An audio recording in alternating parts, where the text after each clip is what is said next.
समस्त मानव जाति को समानता, स्वतंत्रता, बंधुत्व एवं न्याय की शिक्षा देने वाले महाकारुणिक तथागत गौतम बुद्ध इस शिक्षा का पूरे संसार में प्रचार प्रसार करने वाले महान सम्राट अशोक, सामाजिक क्रांति के जन्मदाता महामानव ज्योतिबा फुले, प्रथम शिक्षिका माता सावित्रीबाई फुले, प्रथम मुस्लिम महिला शिक्षिका फातिमा शेख, आरक्षण के जनक छत्रपति साहू जी महाराज, परम पूज्य बोधिसत्व ज्ञान के प्रतीक बाबा साहब डॉक्टर भीमराव अंबेडकर, बहुजन नायक मान्यवर काशीराम साहब एवं बहुजन समाज में जन्मे हुए सभी महामानवों को मैं अभिवादन करता हूं और आप सभी को सादर जय भीम, नमो बुद्धाय। तो लास्ट वेडनेसडे को हमने बोधिसत्व सिद्धार्थ गौतम सम्मा संबोधि प्राप्ति करके बुद्ध बन गए, ये हमने पढ़ा था। इसमें हमने बोधिसत्व से बुद्ध बनने की 10 अवस्थाओं के बारे में पढ़ा था, 10 स्टेज के बारे में पढ़ा था। तो आज हम 5वां भाग बुद्ध और उनके पूर्ववर्ती यानी बुद्ध और वैदिक ऋषि, इनके बारे में पढ़ेंगे। वेद मंत्रों अर्थात स्तोत्रों या स्तुतियों का संग्रह है। वेद मंत्रों का, स्तोत्रों का और स्तुतियों का संग्रह है। इन स्तोत्रों, इनको ऋचा भी कहते हैं। तो इन स्तोत्रों ऋचाओं का पाठ करने वालों को ऋषि कहते हैं। यानी जो वेद में लिखे हुए मंत्र हैं, स्तोत्र है, स्तुतियां हैं, उनका जो पाठ करने वाले लोग होते हैं उनको ऋषि कहते हैं। ये ऋषि की परिभाषा है। ये मंत्र इंद्र, वरुण, अग्नि, सोम, ईशान, प्रजापति, ब्रह्मा, महदी, यम तथा अन्य देवताओं का आह्वान, प्रार्थनाएं मात्र हैं। यानी जो वेद में जो सब मंत्र लिखे हुए हैं, स्तोत्र लिखे हुए हैं, स्तुतियां लिखी हुई हैं, वो इंद्र की स्तुतियां हैं, वरुण की हैं, अग्नि की हैं, सोम की हैं, ईशान की हैं, प्रजापति की हैं, ब्रह्मा की हैं, महर्षि की हैं, यम की हैं और अन्य देवताओं की स्तुतियां लिखी हुई हैं। यानी कुल मिलाकर के ईश्वर की स्तुतियां इन मंत्रों में, स्तोत्रों में, स्तुतियों में हैं। आह्वान यानी प्रार्थनाएं बस शत्रुओं के विरुद्ध सहायता प्राप्त करने के लिए हैं। प्रार्थनाएं शत्रुओं के विरुद्ध सहायता प्राप्त करने के लिए, बाकी प्रार्थनाएं और किसी के लिए नहीं है। उपहार स्वरूप धन प्राप्ति करने के लिए प्रार्थनाएं हैं। भक्तों से भोजन मांगने के लिए प्रार्थनाएं हैं। मांस और सुरा की भेंट स्वीकार करने के लिए प्रार्थनाएं हैं। ये प्रार्थनाएं भी वेद में मंत्रों के द्वारा, स्तोत्रों के द्वारा और स्तुतियों के द्वारा लिखी गई हैं। वेदों में दर्शन की मात्रा अधिक नहीं है, लेकिन कुछ वैदिक ऋषि थे जो दार्शनिक ढंग की निराधार कल्पना को अपनाए हुए थे। इन वैदिक ऋषियों के नाम थे अमघ, अघमर्षण, प्रजापति परमेष्ठी, ब्राह्मण स्थिति जिन्हें बृहस्पति भी कहा जाता है, अनिल, दीर्घतमा, नारायण, हिरण्यगर्भ और विश्वकर्मा। इन वैदिक दार्शनिकों की मुख्य समस्याएं थी संसार की उत्पत्ति कैसे हुई, अलग अलग वस्तुओं की उत्पत्ति किस प्रकार हुई, उनकी एकता और अस्तित्व क्यों है, किसने उत्पत्ति की और किसने व्यवस्था की, यह संसार किससे उत्पन्न हुआ और फिर किसमें विलीन हो जाएगा, ये वैदिक दार्शनिकों की समस्याएं थी।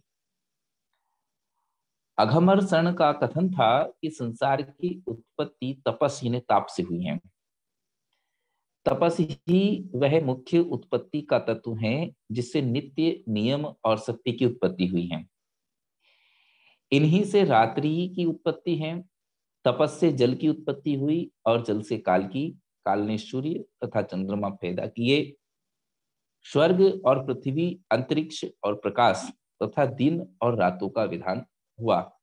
ये अघमर्षण का संसार की उत्पत्ति के संबंध में कथन था।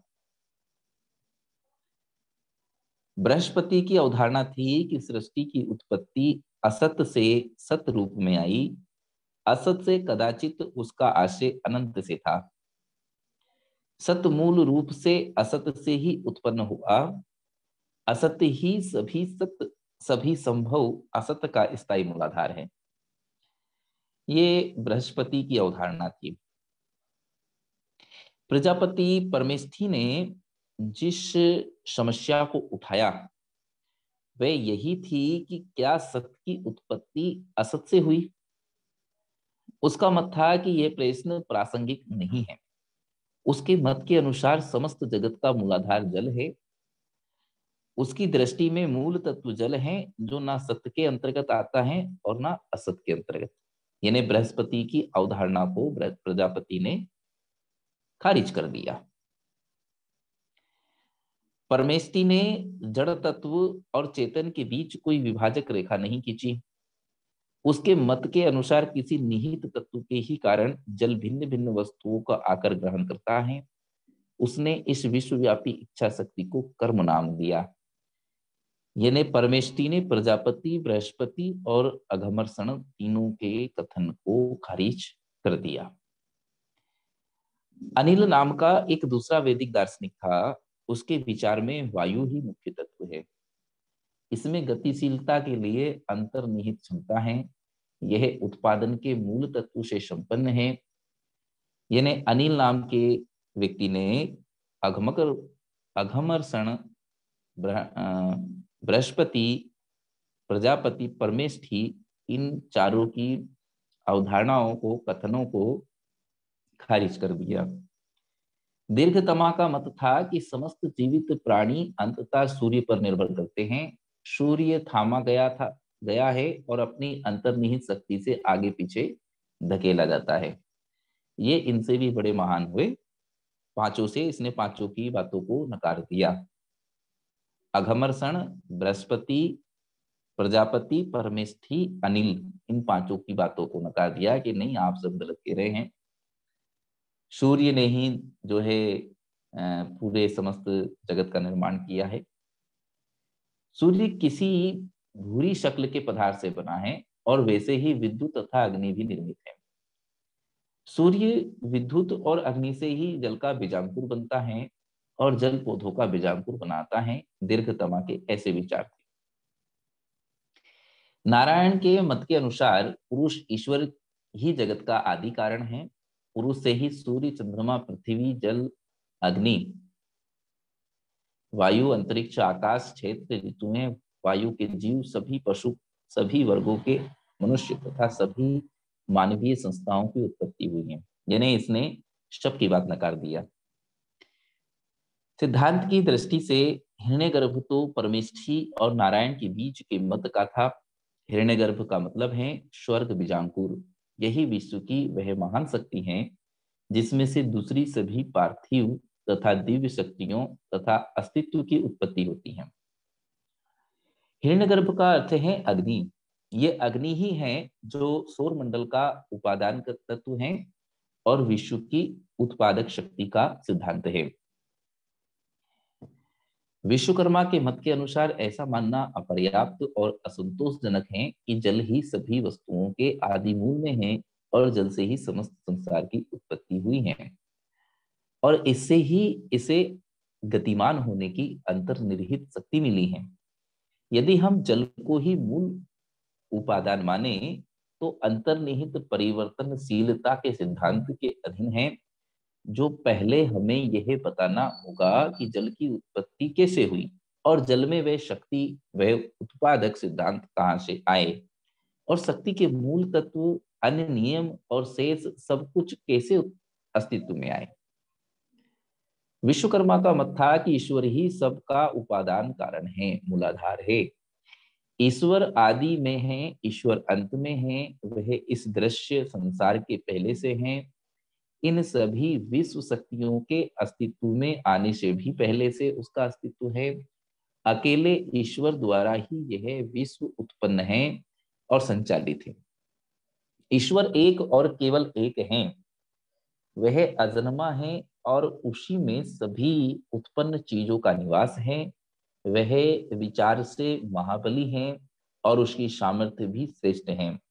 वही उत्पन्न करने वाला है, वही विनाश करने वाला है। पिता की हैसियत से उसने हमें उत्पन्न किया और यमराज के रूप में वह हम सबके परिणाम से परिचित हैं। तो ये विश्वकर्मा ने ये मत रखा, यानी विश्वकर्मा ने सारे लोगों की बात को खारिज कर दिया।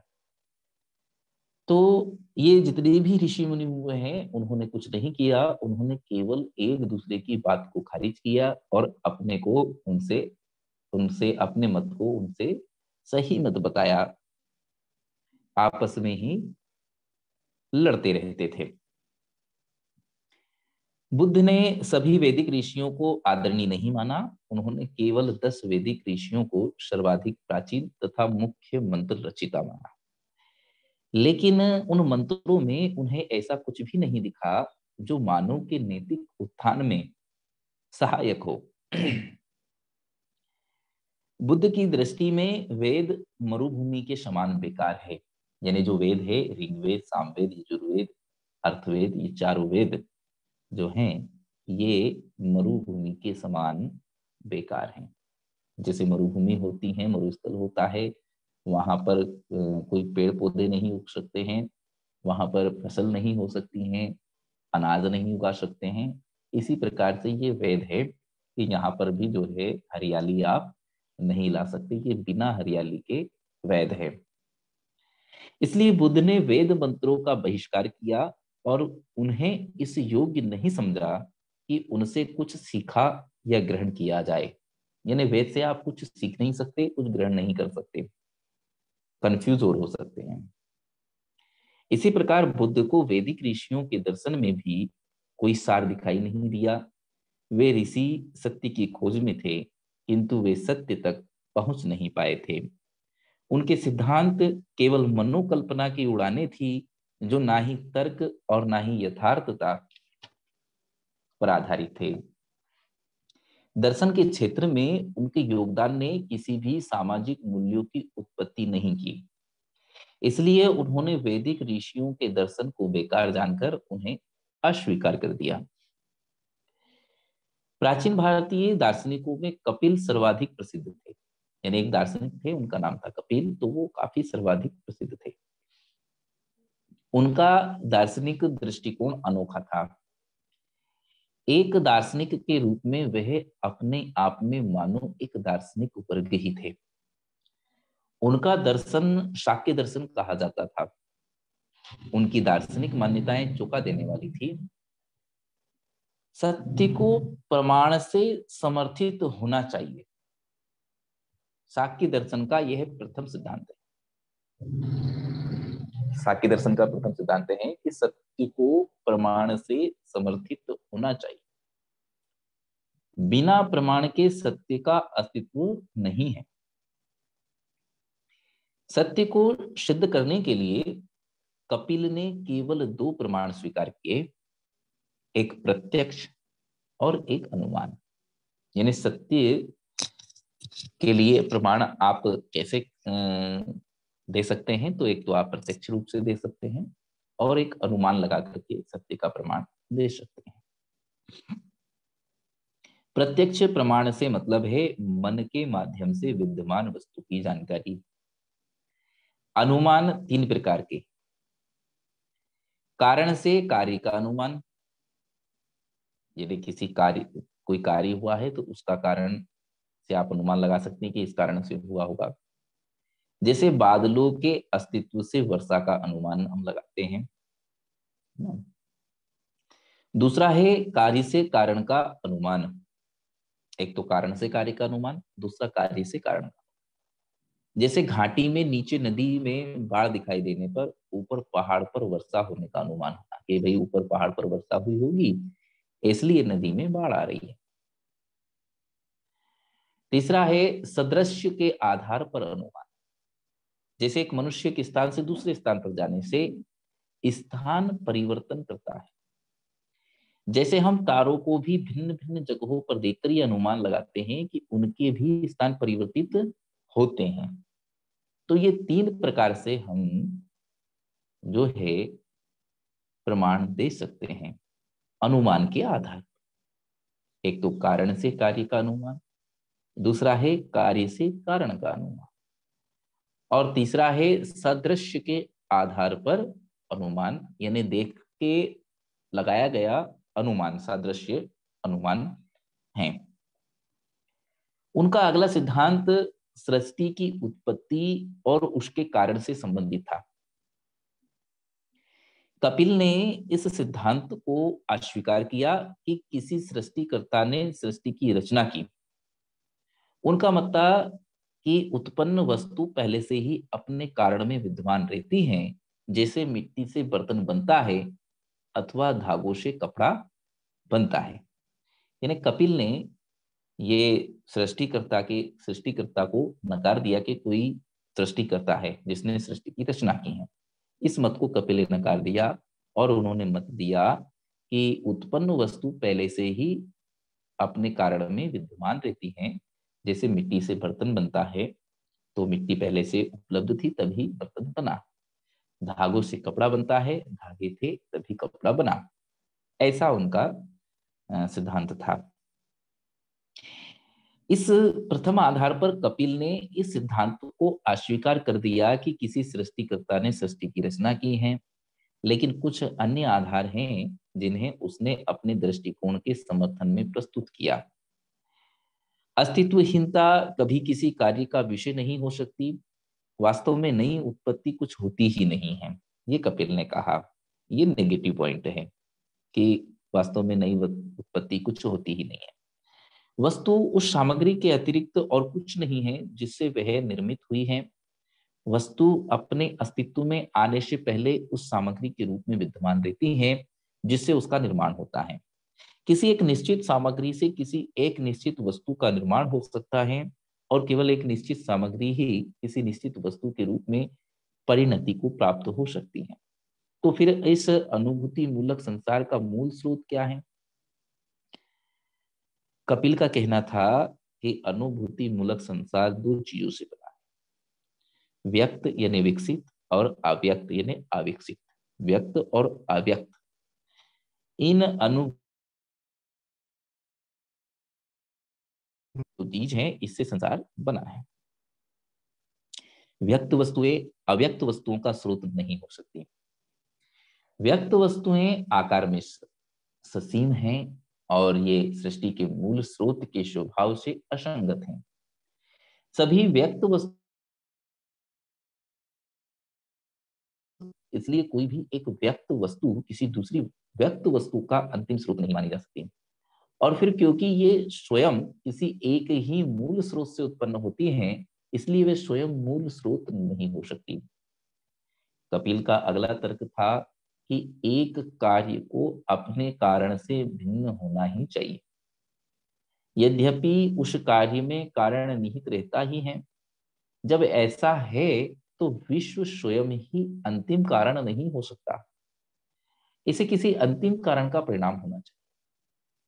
जब पूछा गया कि अव्यक्त की अनुभूति क्यों नहीं होती, इसकी कोई भी क्रिया इंद्रिय गोचर क्यों नहीं होती जिससे इसे अनुभव किया जा सके, तो कपिल ने उत्तर दिया, ऐसा अनेक कारणों से हो सकता है। हो सकता है अनेक दूसरी वस्तुओं की तरह जिनके अस्तित्व में कोई शंका नहीं है। उनका अच्छा स्वभाव इन्हें अति सूक्ष्म बना देता है और उनकी अनुभूति नहीं होती। अथवा अनुभूति में कोई एक तीसरी वस्तु बाधक हो, अथवा किसी उसी आकार जैसी वस्तु का मिश्रण हो, अथवा किसी तीव्रतर वेदना अनुभूति के कारण अनुभूति ना होती हो, अथवा अंधेपन या किसी अन्य इंद्रिय दोष के कारण अनुभूति ना होती हो, अथवा दृष्टा के मस्तिष्क की विकलता के ही कारण अनुभूति ना होती हो। जब पूछा गया तो विश्व का मूल स्रोत क्या है, विश्व के व्यक्त रूप तथा अव्यक्त रूप में क्या अंतर होता है? कपिल का उत्तर था, व्यक्त रूप का भी कारण होता है तथा अव्यक्त रूप का भी कारण होता है, लेकिन दोनों के मूल स्रोत स्वतंत्र हैं और उनका कोई कारण नहीं है। व्यक्त वस्तुओं की संख्या अनेक है और वे क्षेत्र तथा नाम में सीमित हैं, उनका स्रोत एक ही है, नित्य और सर्वव्यापक है। व्यक्त वस्तुएं क्रियाशील हैं, उनके अंग व हिस्से होते हैं, सबका मूल स्रोत आसन्न रहता है, लेकिन ना वह क्रियाशील होता है और ना उसके अंग व हिस्से होते हैं। कपिल का तर्क था कि अव्यक्त के विकास की प्रक्रिया व्यक्त में परिणत उन तीन गुणों की क्रियाशीलता का परिणाम है जिनसे उनका निर्माण हुआ है। सत्व, रज और तम, ये तीन गुण हैं। इन तीन संघटकों तथा अथवा गुणों में प्रथम अर्थात सत्व तो प्रकृति में प्रकाश के सदृश हैं, जो प्रकट करता है, जो मनुष्यों को सुख देता है। दूसरा गुण है रज, जो प्रेरित करता है, जो संचालित करता है, जो क्रियाशीलता को उत्पन्न करता है। तीसरा गुण है तम, जो भारीपन का घटक है, जो अपेक्षा अथवा निष्क्रियता को नियंत्रित करता है। तीनों संगठन सत्व, रज और तम परस्पर संबंध होकर क्रियाशील होते हैं। वे एक दूसरे पर हावी होते हैं और एक दूसरे के सहायक होते हैं। वे एक दूसरे से मिले रहते हैं। जिस प्रकार लोग तेल और बत्ती के परस्पर मिलने से दीपक जलता है, यानी दीपक में एक बत्ती होती है, तेल होता है और उसमें एक लौ जलती है, ये सबको मिला दो तो वो दीपक बन जाता है। उसी प्रकार के ये तीन गुण भी मिलकर क्रियाशील होते हैं, सत्व, रज और तम।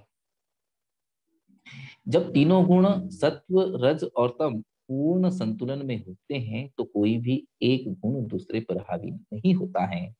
उस समय वह विश्व अचेतन हो जाता है, उसका विकास रुक जाता है। जब तीनों गुण संतुलन में नहीं होते तो एक गुण दूसरे पर हावी होता है, तब विश्व सचेतन हो जाता है और उसका विकास आरंभ हो जाता है।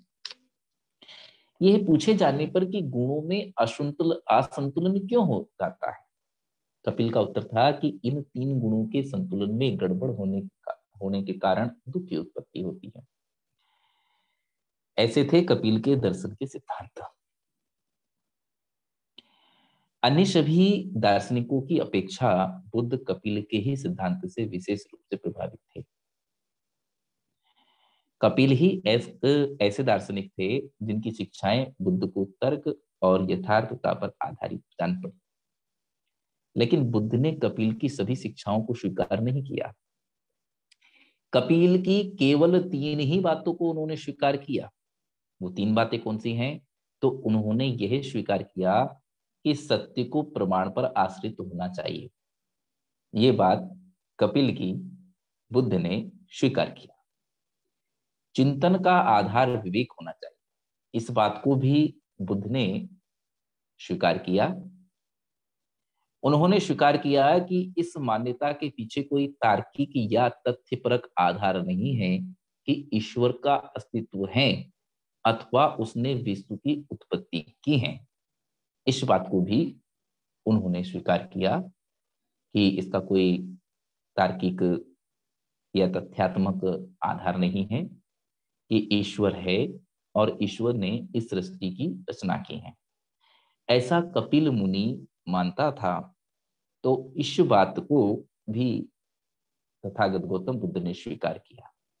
यानी तीन बातों को स्वीकार किया कपिल की। एक है सत्य को प्रमाण पर आश्रित होना चाहिए, दूसरा है चिंतन का आधार विवेक होना चाहिए,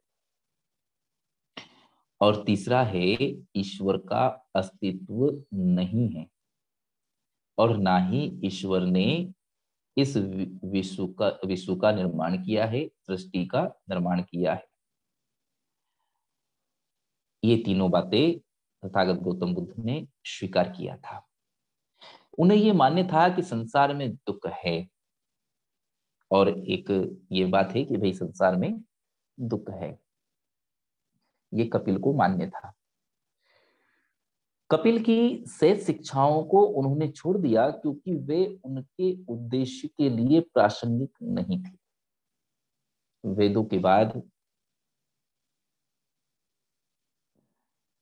वे धार्मिक ग्रंथ आते हैं जिन्हें ब्राह्मण ग्रंथ कहते हैं। ये दोनों ही पवित्र ग्रंथ माने जाते हैं। वास्तव में ब्राह्मण ग्रंथ भी वेदों का ही एक भाग है। दोनों का साथ साथ अध्ययन किया जाता था और उन्हें एक सामूहिक नाम श्रुति से जाना जाता था। ब्राह्मणों का दर्शन चार धारणाओं पर आधारित था। सबसे पहली धारणा थी कि वेद न केवल पवित्र हैं बल्कि वे अचूक हैं, उनमें कोई चूक नहीं है, उनमें कोई गलती नहीं है और उन पर प्रश्न चिन्ह नहीं लगाया जा सकता। ये ब्राह्मणों की अपने ग्रंथ वेदों को लेकर के बात थी, धारणा थी कि वेद पवित्र हैं और वह अचूक हैं, उन पर किसी भी प्रकार का प्रश्न चिन्ह नहीं लगाया जा सकता। ब्राह्मणी दर्शन की दूसरी धारणा थी कि आत्मा की मुक्ति अर्थात जन्म मरण या संसरण से मुक्ति वैदिक बलि, यज्ञ तथा दूसरे धार्मिक अनुष्ठान और धर्म क्रियाओं और ब्राह्मणों को दान देने से ही संभव है। इन्हें ब्राह्मणों को आप दान देते जाओगे तो आप जन्म मरण की मुक्ति से आपको छुटकारा हो जाएगा। अनुष्ठान करते रहोगे तो जन्म मरण के दुख से आपका छुटकारा हो जाएगा, संसरण से मुक्ति मिल जाएगी। ये ब्राह्मणी दर्शन की दूसरी धारणा थी कि ब्राह्मणों को दान देते रहो, यज्ञ करवाते रहो, अनुष्ठान करवाते रहो, धर्म की क्रियाओं में भाग लेते रहो तो आप दुख से मुक्त हो जाएंगे। ऐसी उनकी दूसरी धारणा थी। ब्राह्मणों के पास केवल वेदों में दिया गया एक आदर्श धर्म का सिद्धांत ही नहीं था बल्कि उनके पास एक आदर्श समाज का सिद्धांत भी था। और उनकी आदर्श समाज क्या थी? तो उनके इस आदर्श समाज के ढांचे का नाम था चातुर्य वर्ण।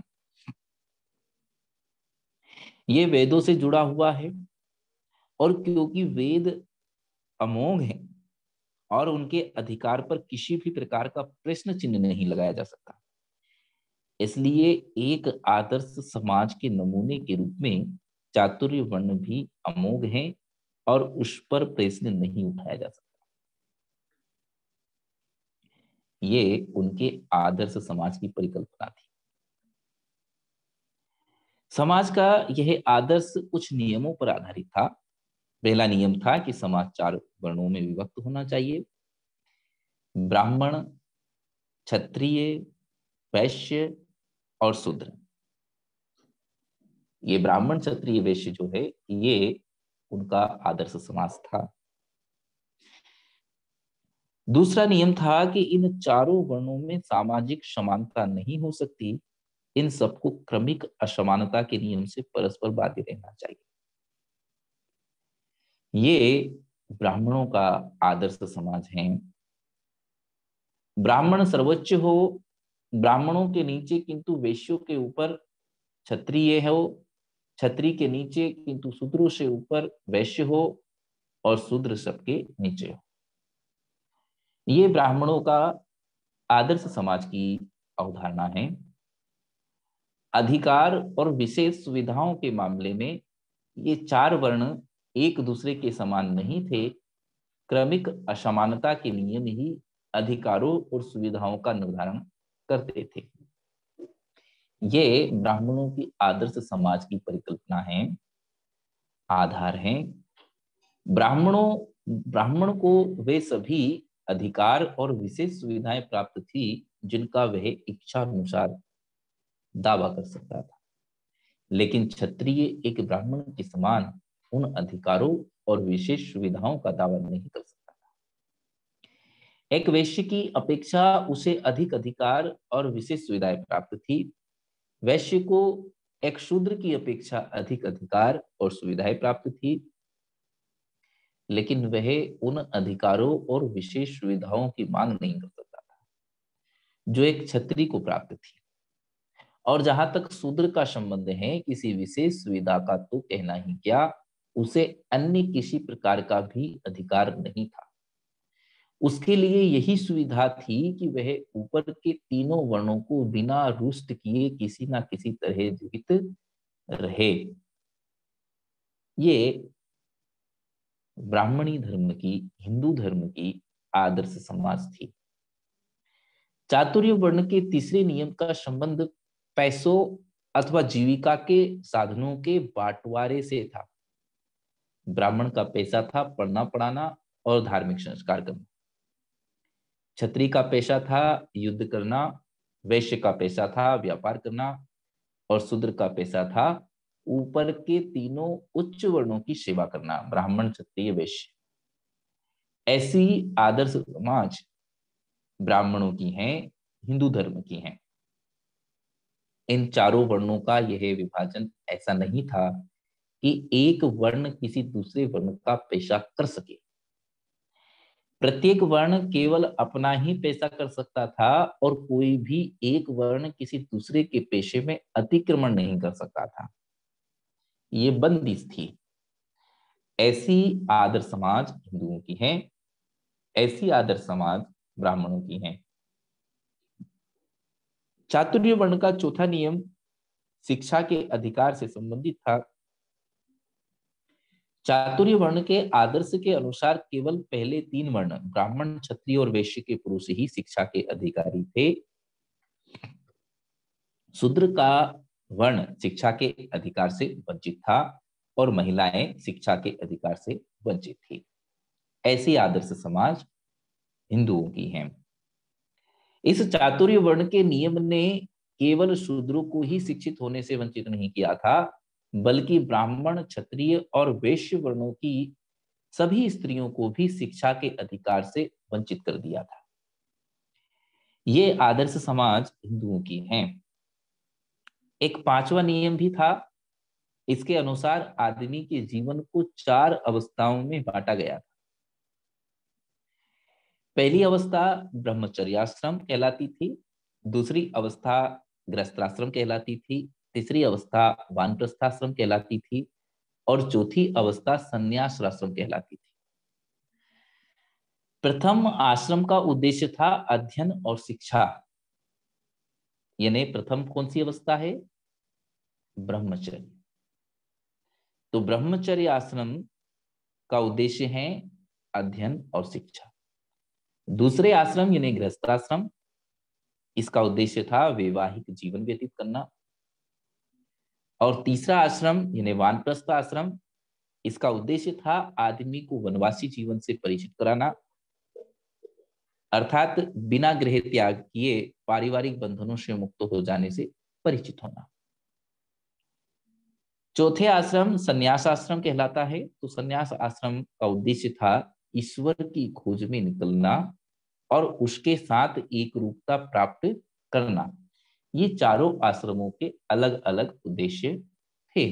ब्रह्माश्रम का अलग उद्देश्य था शिक्षा और अध्ययन करना, गृहस्थाश्रम का अलग उद्देश्य था वैवाहिक जीवन व्यतीत करना, वानप्रस्थ आश्रम का अलग उद्देश्य था पारिवारिक बंधनों से मुक्त हो जाने से परिचित होना, यानी का वनवासी जीवन व्यतीत करना। चौथा संन्यास आश्रम था, इसमें ईश्वर की खोज के लिए निकलना, ये उनका उद्देश्य था। इन आश्रमों से तीनों ऊपरी वर्णों के मात्र पुरुष लाभान्वित हो सकते थे। ब्राह्मण, क्षत्रिय, वैश्य के पुरुष लाभान्वित हो सकते थे, ब्राह्मण, क्षत्रिय, वैश्य की महिलाएं भी इन तीनों आश्रमों से लाभान्वित नहीं हो सकती थी। शूद्रों और स्त्रियों के लिए पहला आश्रम ब्रह्मचर्य आश्रम वर्जित था। इसी प्रकार अंतिम आश्रम संन्याश्रम भी शूद्र और स्त्रियों के लिए वर्जित था। यानी पहला और अंतिम ब्रह्मचारी आश्रम और संन्यास आश्रम, ये दोनों आश्रम शूद्रों और स्त्रियों के लिए वर्जित था। ऐसा था यह देवी आदर्श समाज का नमूना, जिसे चातुर्य वर्ण व्यवस्था का नाम दिया गया था। ब्राह्मणों ने इस नियम को ऊंचे आदर्शवाद में बदल दिया था और इसमें कहीं कोई कमी ना आने देते हुए इस आदर्श समाज को प्राप्त कर लिया था। ब्राह्मणी दर्शन की एक चौथी अवधारणा कर्म का सिद्धांत था। यह आत्मा के संसरण के सिद्धांत का एक भाग था।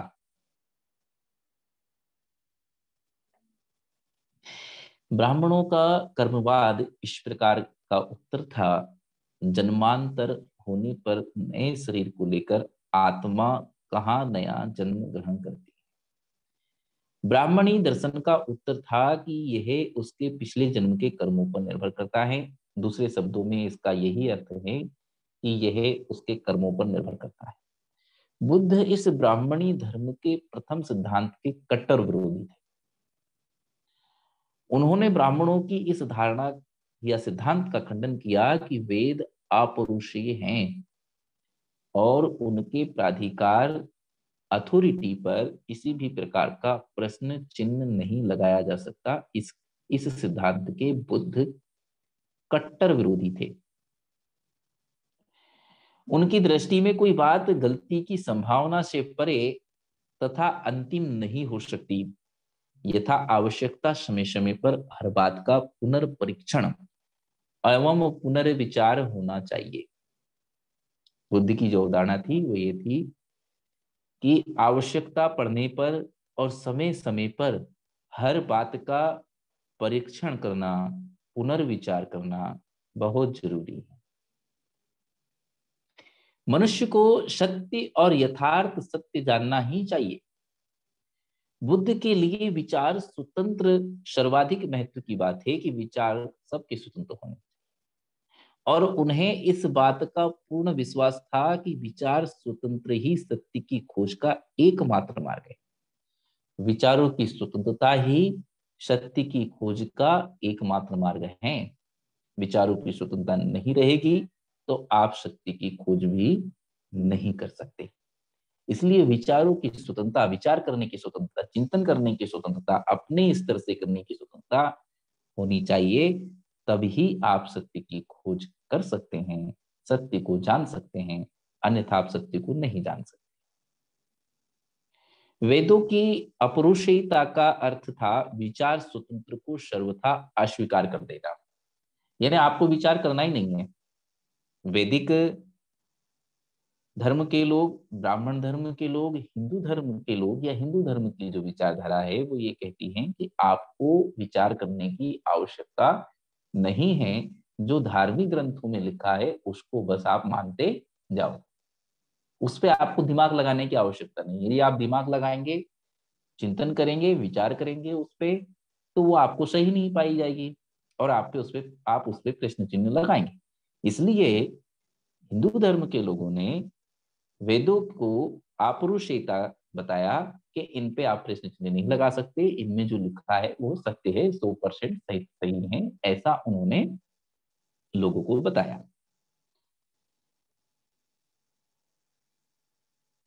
तो चूंकि समय हो गया है, इसलिए हम आज का जो प्रसंग है यहीं पर संपन्न करते हैं और आगे हम इसी चैप्टर को आगे अगले बुधवार को बनाएंगे, क्योंकि ये काफी बड़ा चैप्टर है। इसलिए हम यहीं पर जो है इसको संपन्न करते हैं। आप सभी ने अपना कीमती समय दिया। सुबह सुबह सर्दी के मौसम में उठ करके आप बैठ गए, क्योंकि ये लोगों को बहुत कठिन काम लगता है सुबह सुबह उठना, तो आपने अपना कीमती समय दिया, अपनी नींद खराब की, इसलिए आपका बहुत बहुत साधुवाद, बहुत बहुत मंगल कामनाएं। जय भीम, नमो बुद्धाय। जय भीम।